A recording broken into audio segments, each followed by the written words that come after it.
You know, the air in your home, it might seem like it's just sitting there, right? But it's actually on this constant hidden journey.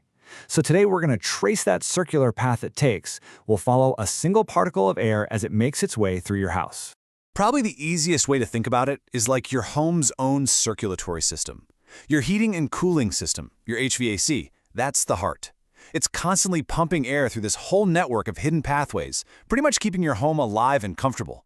So you ready to follow the flow with me? Our little adventure begins the exact moment that air leaves your living room and gets pulled back into the system. Every single cycle kicks off with an inhale. But here's the thing. Instead of pulling air from outside, the system breathes in the air that's already in your rooms. It's getting it ready to be recycled and reconditioned. So, where does this all kick off? Well, it starts at a vent you've probably walked past a million times. It's called the cold air return, and its entire job is just to pull that room temperature air back to the system's core.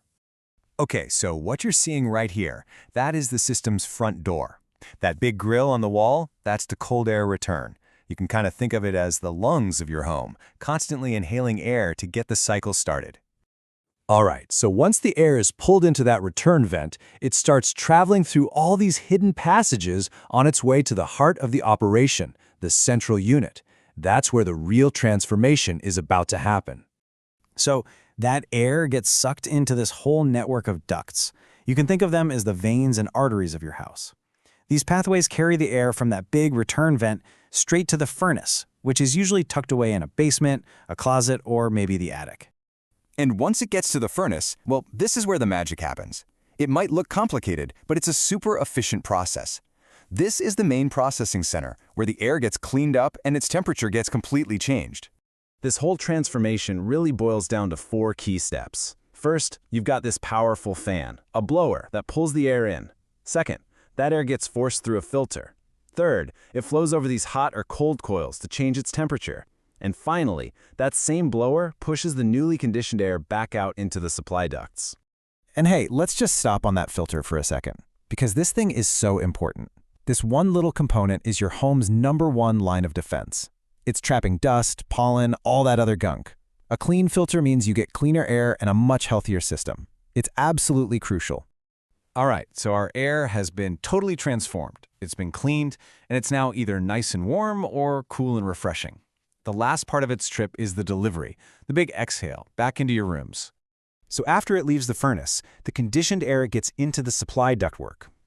Now this is like a dedicated highway system. You've got a main trunk line and all these smaller branches that shoot off to deliver that fresh air exactly where it needs to go in every room. And the journey finally ends at what we call supply registers. You know them, they're the vents in your floors, your walls, or ceilings where you can feel the air blowing out. And just like that, our little air particle has completed a full lap and the whole cycle immediately starts all over again. Now, that's the process for a pretty traditional home. But manufactured or mobile homes, they often have a really unique setup. So let's take a quick look at how their systems are a little bit different.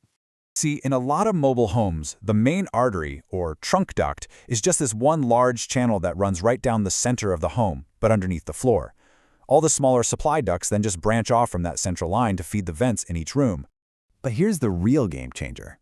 Remember that big cold air return vent on the wall we talked about? Well, in a lot of mobile homes, you're not going to find one. Instead, the furnace unit itself, which is often in a little closet, just pulls air directly from the space around it. The furnace area is the return. And you can really see the difference here, can't you? On the left, you've got that classic, distinct return vent of a traditional home. But on the right, you see the mobile home setup where air is just drawn straight into the furnace closet. No dedicated return vent needed.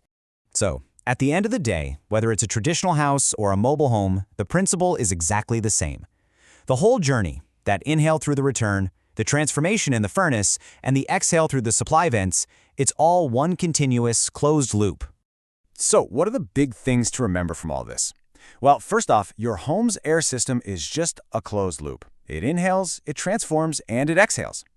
Second, mobile homes often do it a little differently, with those underfloor ducts and no separate return vent. And finally, please never forget the filter. It is your home's absolute best friend for keeping your air clean.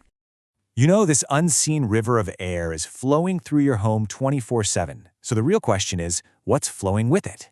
Every little particle of dust, of pollen, of dander is on that exact same journey. Suddenly, that one small filter seems a whole lot more important, doesn't it?